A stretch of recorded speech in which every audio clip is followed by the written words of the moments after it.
என்னது தக்காளி சாஸ்ல கலப்படமா அப்படின்னு தம்ப்நெயில் பார்த்து தான் கிளிக் பண்ணி வந்திருப்பீங்க.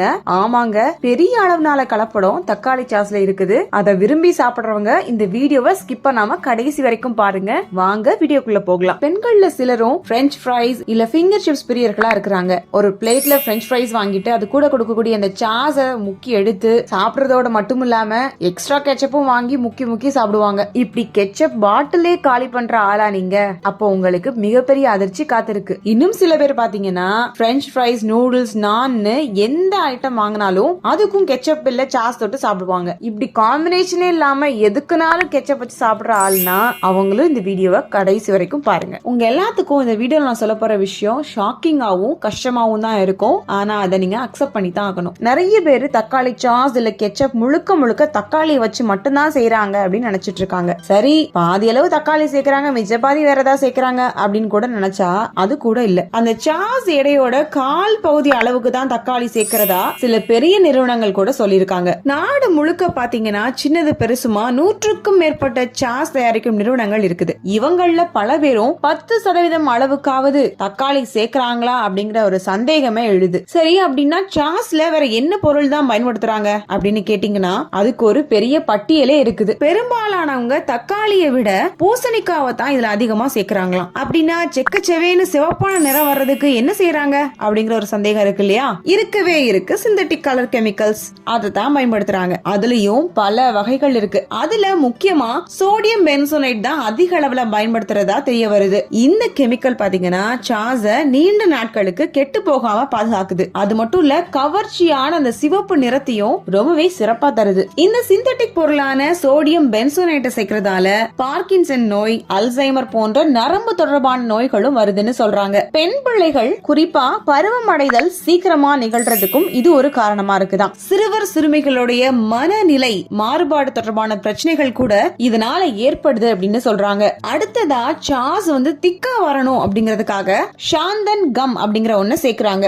இது வயிற்றுல கேஸ் உருவாகிறதுக்கு ஒரு முக்கிய காரணமா இருக்கு. அதே போல ஒற்றை தலைவலி ஏற்படுறதுக்கும் காந்தன் கம் தான் காரணம். இதை வச்சு தயார் பண்ணக்கூடிய உணவுப் பொருட்களை குழந்தைகளுக்கு கொடுக்கறது ரொம்பவே ஆபத்தானது. அடுத்ததா சாஸ்ல ஒரு இனிப்பான ஒரு டேஸ்ட் வருது இல்லையா? அதுக்காக சர்க்கரைக்கு பதிலா சோள சிரப்பை பயன்படுத்துறாங்க. இப்போ ரீசன்ட் டேஸ்ல பாத்தீங்க அப்படின்னா அந்த சோள சிரப்போடைய ஆதிக்கம் ரொம்ப அதிகமா இருக்கு அப்படின்னே சொல்லலாம். உணவுப் பொருட்கள்ல எங்கெல்லாம் இனிப்பு சேர்க்க வேண்டிய தேவை இருக்குதோ அங்கெல்லாம் சர்க்கரைக்கு பதிலா இந்த சோள சிரப்பை தான் பெரும்பாலும் பயன்படுத்துறாங்க. இந்த சோள சிரப்பை வச்சு நிறைய ஆராய்ச்சிகள் பண்ணதில்ல. அதனுடைய மறுபக்கத்தை தெரிஞ்சுக்கிட்டீங்க அப்படின்னா இனிமேல் அந்த சாஸே நீங்க சாப்பிட மாட்டீங்க. இந்த சோள சிரப்போட விலை மலிவு, ஈஸியா உற்பத்தியும் பண்ணிடலாம். அதனால உணவு உற்பத்தியாளர்கள் பெருமளவுக்கு இதை ஆதரிக்கிறாங்க. இந்த சோள சிரப் சேர்த்த கெச்சப், சாஸ் போன்றவற்றை அதிகமா பயன்படுத்துறவங்களுக்கு உயர் ரத்த அழுத்தம், சர்க்கரை நோய், இதய நோய் போன்ற பாதிப்புகள் ஏற்படுறதுக்கு ஒரு மிகப்பெரிய காரணமா அமைது. உடல் எடை எந்த காரணமும் இல்லாம தானா ஏறிட்டு இருக்கு அப்படின்னு நினைக்கிறவங்க இந்த சாஸை தவிர்க்கிறது ரொம்பவே நல்லது. இது நம்ம உடலில் இருக்கக்கூடிய கொழுப்பின் அளவு அதிகரிக்குது.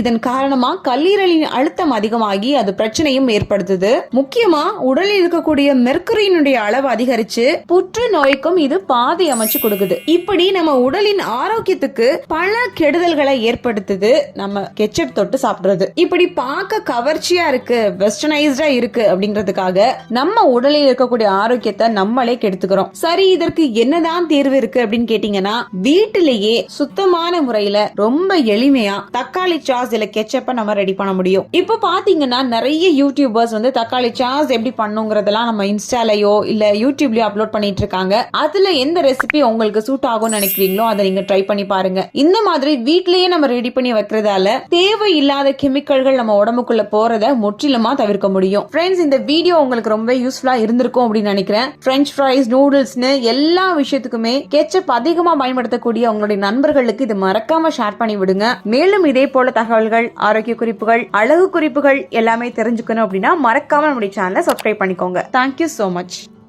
வீட்ல இருந்தே எந்த முதலீடும் இல்லாம மிக எளிமையா நம்ம கேஎம்எஸ் ஷாப்பிங்கோட ப்ராடக்ட்ஸ் ரீசேல் பண்றது மூலமா அழகா சம்பாதிக்கலாங்க. ஒரு பொருள் வாங்கினாலும் ஹோல்சேல் ரேட்ல கிடைக்கும். Free shipping all over India. அது மட்டும் இல்ல, வேர்ல்ட் வைட் ஷிப்பிங் ஃபெசிலிட்டிஸும் இருக்கு. கூடவே ரீசேல் பண்ற டெக்னிக்ஸும் சொல்லி கொடுத்து கைட் பண்ணுவாங்க.